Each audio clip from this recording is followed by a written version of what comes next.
I lied and stole money from my parents, and it worsened over time.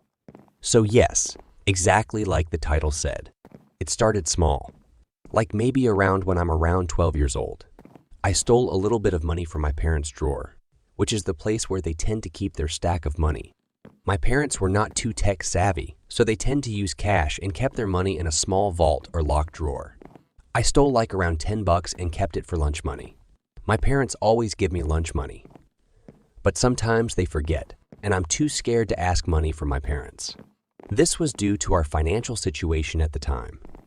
So every talk regarding money was like walking in landmines.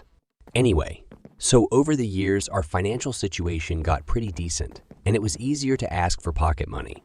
So I stopped stealing money until I started college. I attended an overseas university. At first, things were great until I started failing my classes. My grades went from 4.0 GPA to 3.5 and 3.0. And over the semester, it just kept going down. I was struggling to maintain my studies, and I was confused as to why I could not even get the words in. And I started to play mobile games as a way to relieve my stress. The game I'm playing was Genshin Impact. Yes, I know, Don't Attack Meeples. Blame my friend for forcing me to play this game with them. At first, it does help with maintaining my stress. But then I began to develop, you guessed it, gacha addiction. For those who are unfamiliar with the term, it is basically gambling.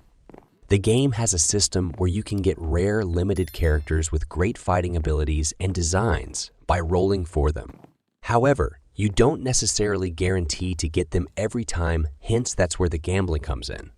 In order for you to get guaranteed to get the character, you have to pay real money. The game doesn't force you to pay money, as long as you kept playing the missions daily. But I began to irresponsibly spend the money my parents send me for my rent and everyday necessities on it. I was addicted to the euphoria of getting the characters and collecting them. It was a distraction tactic to make me forget about my problems.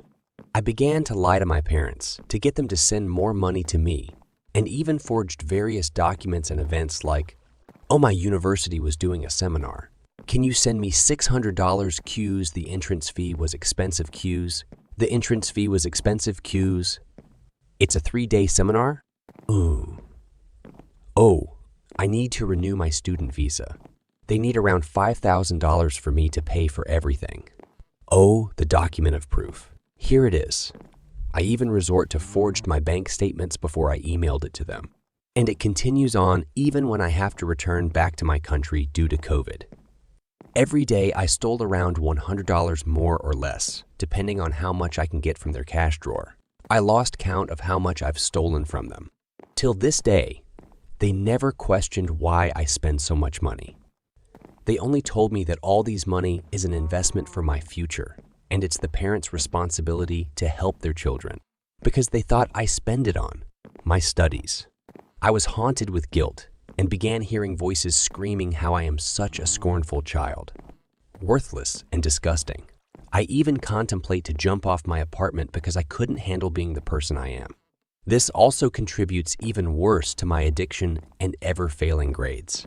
I couldn't stop and kept stealing. At some point, I did try to stop playing the game. However, my compulsive spending is still there.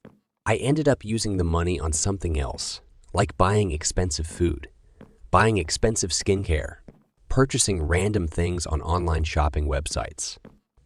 Yesterday, I downloaded Genshin again and spent even more on it. I finally visited a therapist because my university called me due to my failing grades and advised me to get professional help. However, till this day, I never told my parents about what I did. Mom, Dad, I'm so sorry.